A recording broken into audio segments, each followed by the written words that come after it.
Parliamentary fund से आने वाले $1 बिलियन के बड़े हिस्से को टेरर इंफ्रास्ट्रक्चर को फंड करने में इस्तेमाल होगा।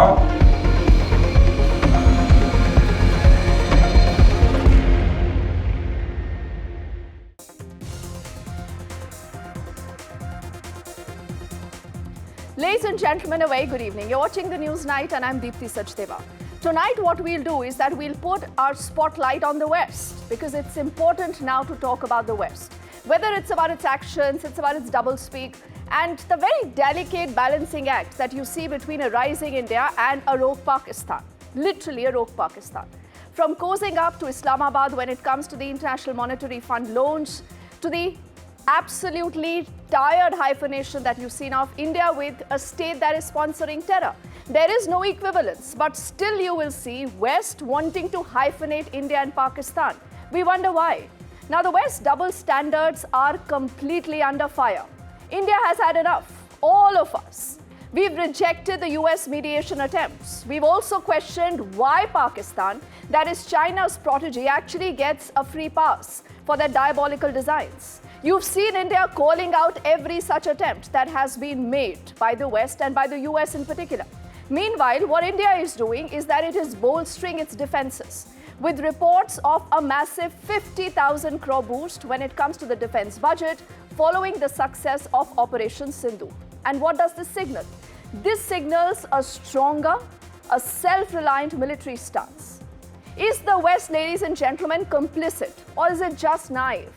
That is what we will dissect, that is what we'll debate and speak about and look for answers with our panel of guests.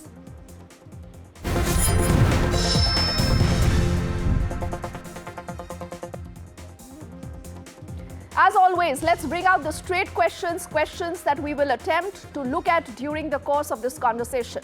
Why the US and its allies did not stop the IMF loan to Pakistan. For a moment, think about this. They could have, but they did not. And we will remember this. This brings us to our second straight question that's going to go up on your screens in just a moment. And do remember, the Raksha Mantri has also spoken of the IMF and he has said that you've given that money to the hands of a terror and a rogue state.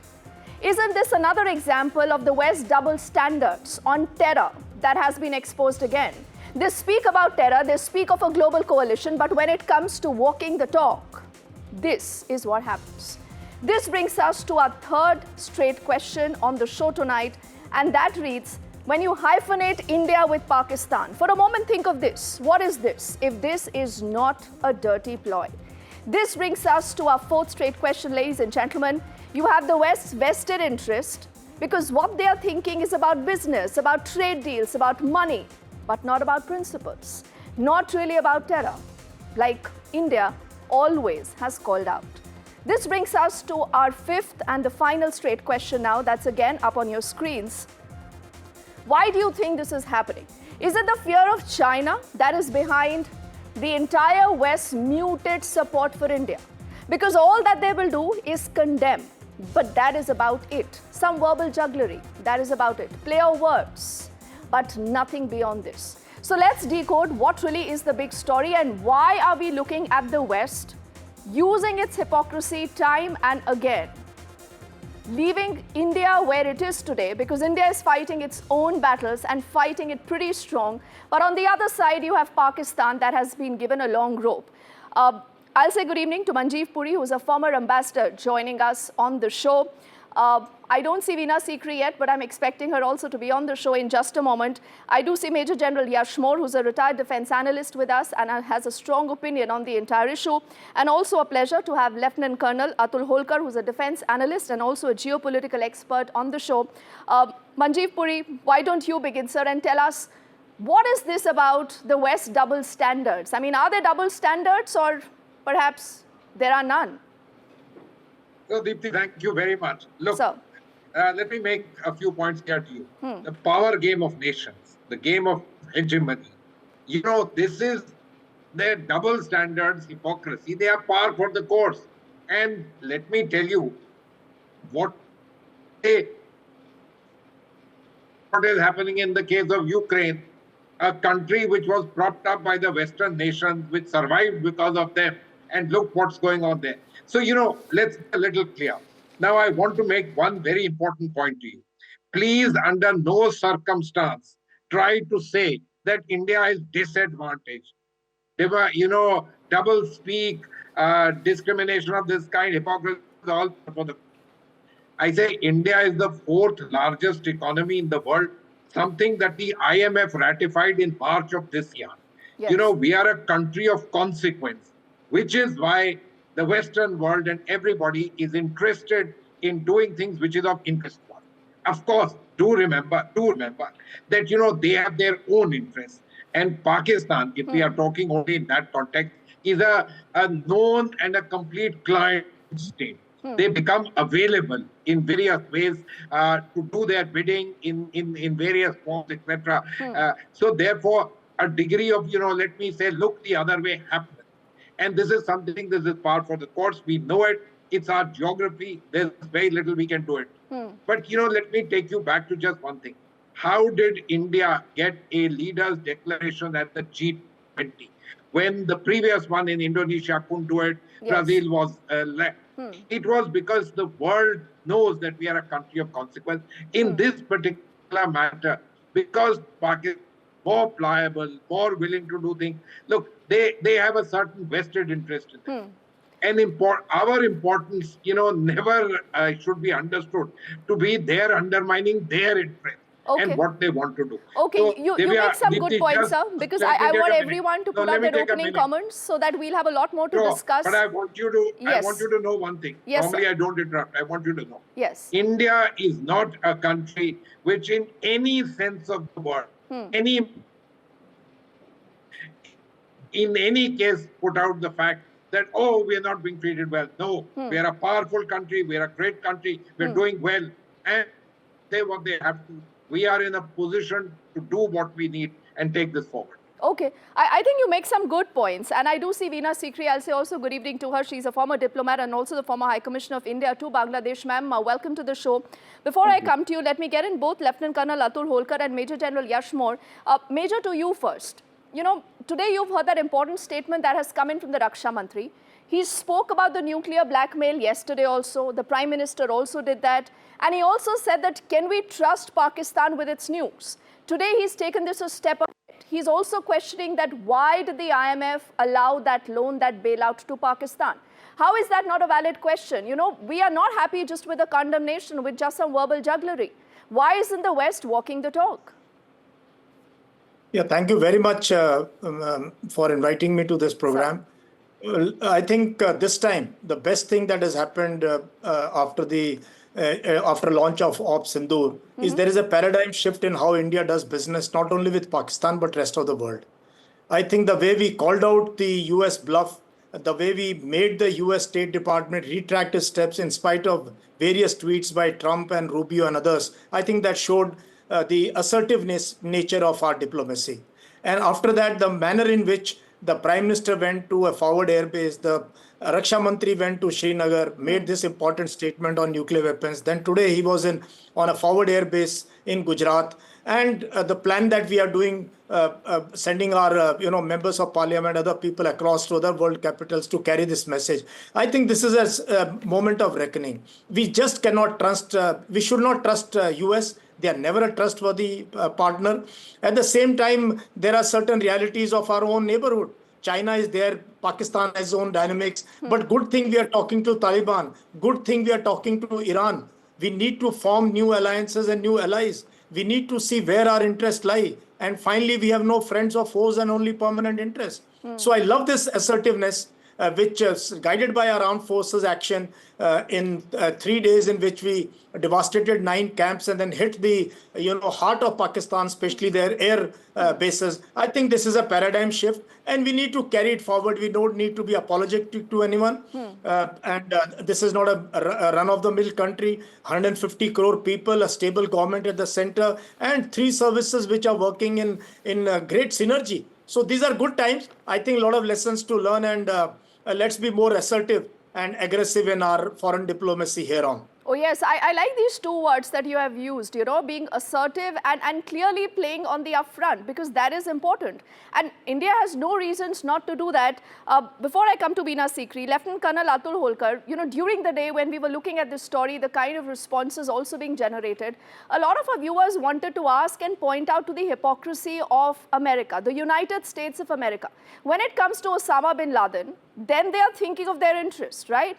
But when it comes to India, they will say, oh, let's have a conversation with Pakistan, let's dial down this tension.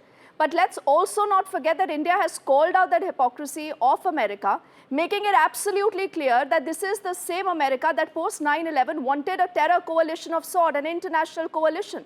What happened to all that? Jai Hind to Deepti and fellow panelists. Please understand one thing, it's always lonely at the top.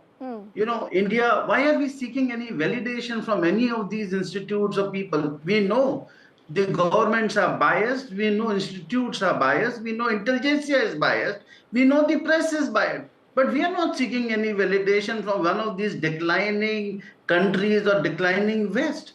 You are the largest populated nation in the world. You're the largest democracy, nearly the fourth largest economy, fourth largest air force, second largest armed forces, has an ocean, only country which has an ocean on its name. Whose validation do we need? If I look into that, who is worthy to evaluate us? Do you think, Trump administration is worthy to evaluate us? Or is it declining West where only three powers now really matter, or probably they also don't? What matters is what the global South is watching you. I'm more interested what the East Asia is thinking. I'm watching what Middle East, which has not reacted to any of the shenanigans of Pakistan. I'm also looking into Africa, the Latin America. These are the countries which matter. Rest of the countries have their own interest. And let's see, when you are actually the leader of the world or leader anywhere else as well, you are lonely, and that's where you should get adjusted to. We will decline, and that will be the narrative in future. Okay, I don't know whether we are seeking a validation or not, because I don't think India is doing that, and that is the reason why you've had some very terse conversations by the External Affairs Minister, by the Prime Minister, by the Home Minister, by the Raksha Mantri at multiple levels. And you've heard that statement that's come in from Russia also earlier today. Now, Veena Sikri, what is your assessment of what is going to happen perhaps from here on? Because many say this is the new Modi doctrine that essentially has tried to set its own terms and conditions. We will also think about our national interests like America does. We will also draw our own line in the sand, because that is important, because this is our fight also against terror, Veena Sikri. Thank you. But I think let's be very clear about it. You're absolutely right. We have set a new doctrine. Prime Minister Modi was absolutely crystal clear in what he said after the 10th of May. And, the terror and trade will not go together. Terror and talks will not go together. Blood and water cannot flow at the same time. I agree that we do not seek the validation. We don't need any validation. We have proved and shown on the ground that we are capable of looking after ourselves, and we will do that regardless. I think the very fact that the essential systems, the Akash Tir systems, the BrahMos missiles, the air defense shield, these were India built, made in India, made without anybody's help and based on our own scientific achievement. This has been a big lesson to the whole world. They're all sitting up and taking a look at that. But at the same time, I agree, I feel very strongly that without entering into any polemics, without taking on any country individually, we have to call out hypocrisy wherever it exists. Because if we don't, then we ourselves will be stuck in that same paradigm somewhere down the line. So, for example, what you said about the IMF, I think IMF has done a very wrong thing by giving this loan to Pakistan right in the middle, right after the terrorist attacks in Pahalgam and in the middle of the hostilities. So it's like as if it's a reward, it's as if, okay, here, you've done this, here's a reward. And I think the very fact that Pakistan has thumbed its nose by saying that the first thing they're going to use that tranche for is to give 14 crore to the Jaish-e-Mohammed, to Masood Azhar, who has lost some 14 people in the thing, and to pledge that they will rebuild the headquarters of Jaish-e-Mohammed, Lashkar-e-Taiba and others in Murid K and Bawalpur and others. Oh, yes. So Pakistan is trying to thumb its nose at the world community, at us certainly, and we have effectively silenced them. But I think the very fact that India, the government of India, decided to send out groups of members of parliament from different political parties to many countries of the world to explain to them what has happened means that India is interested in calling out the hypocrisy, in explaining India's own point of view. You can call it whatever way you like, but we are determined that our understanding of the situation is explained at the correct level to everybody in the world. For example, I strongly feel that after August 5th, 2019, when the temporary Article 370 was abolished, there is no discussion internationally left for Jammu and Kashmir. Absolutely. Are we going to talk about Maharashtra or Bihar or Rajasthan to any being in the world? Not at all. So why are we going to talk about Jammu and Kashmir? Now, this point is very, very important, and it has to be explained to the world. You know, many people are, I was on so many other discussions, and many people say, oh, well, you know, at least Pakistan has regained the internationalization of Jammu and Kashmir. I said, no, not at all. I mean, just explaining to the rest of the world that there is no discussion on Jammu and Kashmir anymore. The only discussion with Pakistan is on the return of POJK, of Pakistan occupied Jammu and Kashmir. This point has to be put across unequivocally to all the countries that are trying to raise it, because Pakistan is writing to them and saying, okay, now look, let's talk about it. And, you know, let's insist in talks let's have mediation. They're going back to the old game that they've been playing for the last 75 years. So I think there is a lot to be said for India explaining its position unequivocally. Certainly, we have a very big standing in the world, and that's why we will be listened to. And that's why people will listen to us. And if we don't put these points across forcefully, we'll be taken for granted that, oh, you never raised it. We thought you won't bother about these points. So it's a combination of both, you know. There you have to prove yourself, you prove your own merit, which we have done, which I think the whole world is in admiration of what we have done. Yet, when we feel that there's a hypocritical situation, which can come back to us anytime in the future, we have to explain that we will not tolerate it, and we have to explain why. Because we have nothing to hide. I mean, there's nothing about it. And certainly, I think the IMF, we must push ahead. We abstained in the voting, which is a very major thing. And in the IMF, there is no negative voting. Yes. So we abstained to explain our displeasure on the situation. But we should go ahead with that and not hesitate at all to tell the world community what we think. I think these are fantastic points that have been made by all of you, but I do wonder, and because Veena Sikri has touched upon this, before I make way to listen into a few seconds response that has come in both from the Raksha Mantri and the Russian FM, you know, today, which are very, very important. Look at the kind of words that were used in the US statement only, you know, Veena Sikri and all gentlemen, completely outlandish. They spoke of mediation. They spoke about a neutral place. I mean, what is US's ultimate game? What is their end game? And this fact of, you know, speaking about India and Pakistan in the same breath.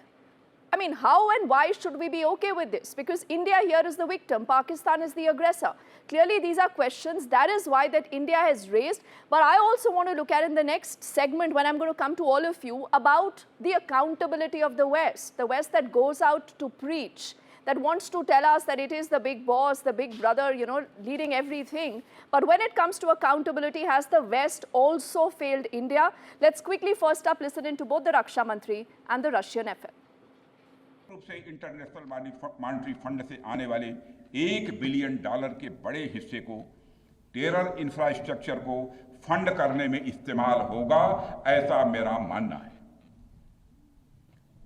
क्या यह national monetary fund IMF द्वारा, जो कि एक international organisation है, उसके द्वारा indirect funding इसे नहीं माना जाएगा?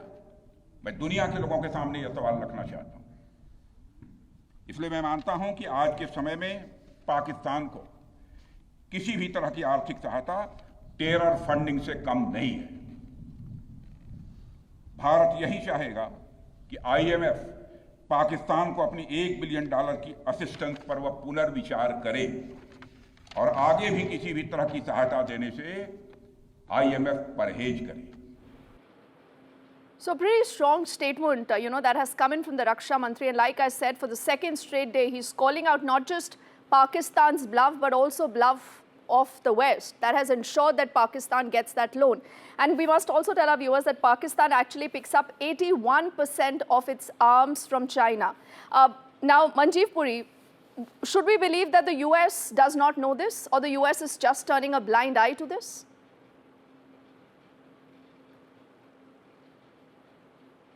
So you'll have to unmute yourself. Deepthi, look, of course they know it. And these are actions which are well known to them and their institutions. Okay, I want to point. It's very good that all four of us agreed, and I am glad you agreed, that there's no need of seeking validation. Clear.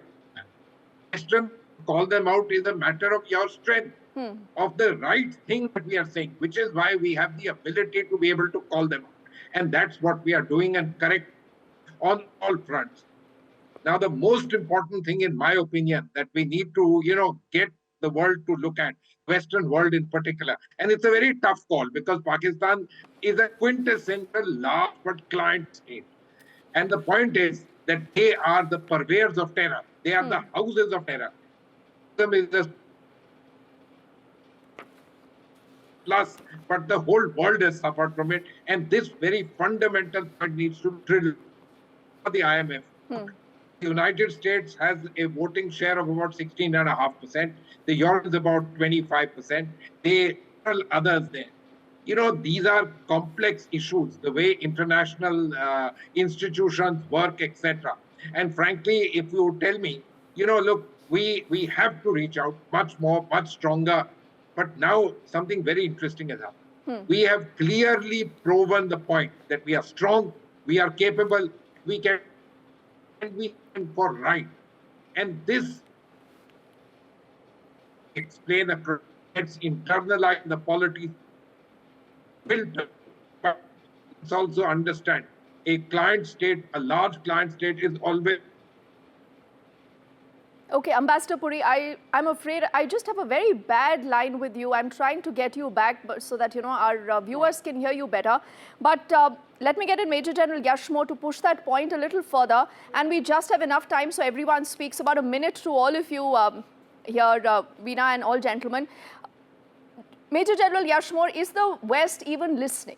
Will they even listen? Will they even act? No, they will listen as time comes by, and the manner in which India has put across. And the best part that has happened in this entire thing is the united stand of India. All the people, all political parties, everybody across the aisle, or people with different think tanks and, the military, the civil, the bureaucracy. I love the way the bureaucracy and the military have put their minds together. And of course, the other arms. So the comprehensive national power is visible here. What we must do in this entire thing, this fog of war, is somehow try and discredit the Pak military and their chief.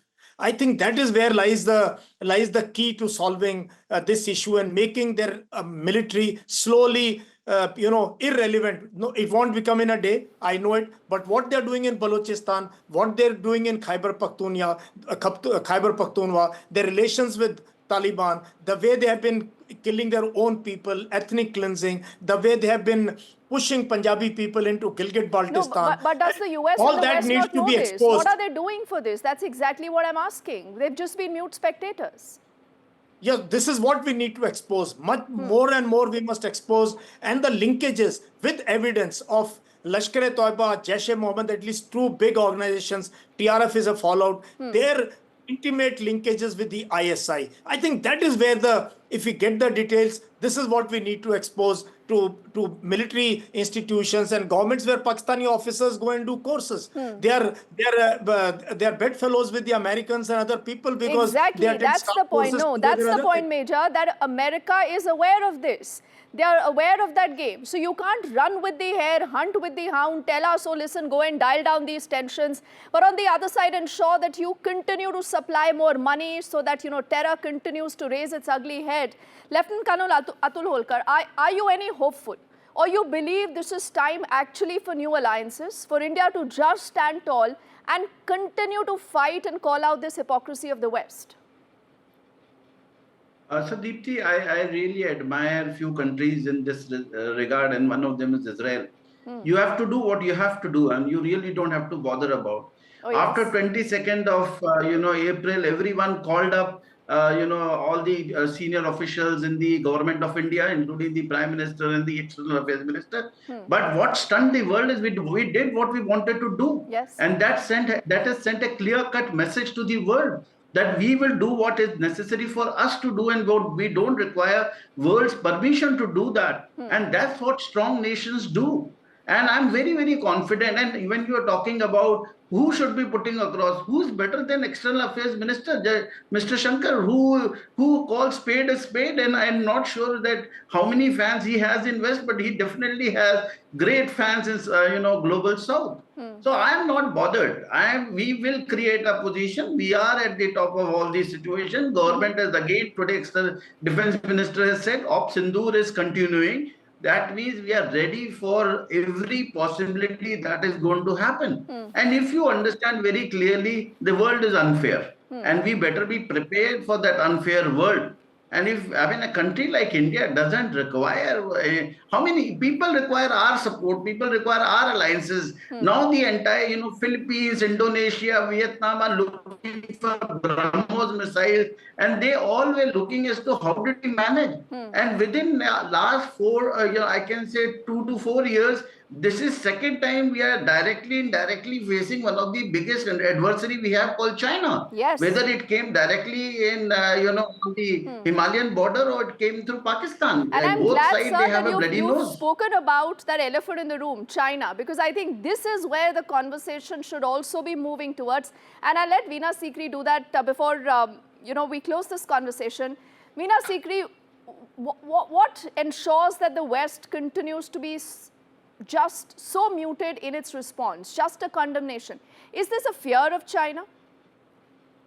There is a new game going on. Let us be very clear about it. There's a game. America is now trying to, make a deal with China. At one point, President Trump is calling China the biggest adversary that he has, and now he's trying to do a deal because the tariffs issue didn't quite work out the way he wished. So because of him wanting to do a deal with China, it maybe he's playing back into the same G2 game with China that President Obama had talked about at one time. But that may be as it is. But let's be very clear that these are two sides of the same coin. One side is you have to do it yourself. You have to have your internal strength, your internal economic strength, military might, and political savvy and position in the world to have the confidence to do what you have to do yourself. And I think this we have shown in full measure. Our response on May 7th, Pakistan's, infuriating, trying to hit back, not accepting that this is a retaliation for the 7th of May, and our response on the 10th of May. This is shown to the rest of the world. But on the other side of the coin, we have to also be able to explain ourselves exactly to the rest of the world, because terror cannot go unpunished. And if we don't get this message across to the rest of the world, the terrorism will come back to us again and again and again. We have to work hard with the rest of the world and all like-minded countries. And there are many like-minded countries in the global south, in the global north. Let's get them all together and say that terror will come back to haunt you. We know that every terrorist attack, major terrorist attack in the world, has a trail leading directly back to Pakistan. And China is supporting Pakistan. So we have to call out this combination. We know that we are fully capable of taking on China too, as we saw in Galwan. But still, we have to call this out. So please, let's not mix up both things. Both things are necessary. Doing it yourself is necessary. We have shown that to the world. But calling out hypocrisy where it exists, countering terror where it exists, and talking about it fearlessly and unequivocally, this is also part of our strength. And unless we do that, we will lose out. So we have to do both things simultaneously. And I think we are doing just that. The combination, the pattern, the planning, our external affairs minister speaking to all the leaders, and now the heads of the members of political parties going across the world in groups, they're very effective measures. Absolutely. And the best part, Veena Sikri, is that India has fought this battle all alone. No matter whoever wants to say whatever, but this is India's fight, and India has fought this bravely. India will continue to do that. Veena Sikri and all gentlemen, an absolute pleasure as always to speak to you and understand this story so very well. Thank you for your time, as we'll also now make way to get you Newsnight's parting shot.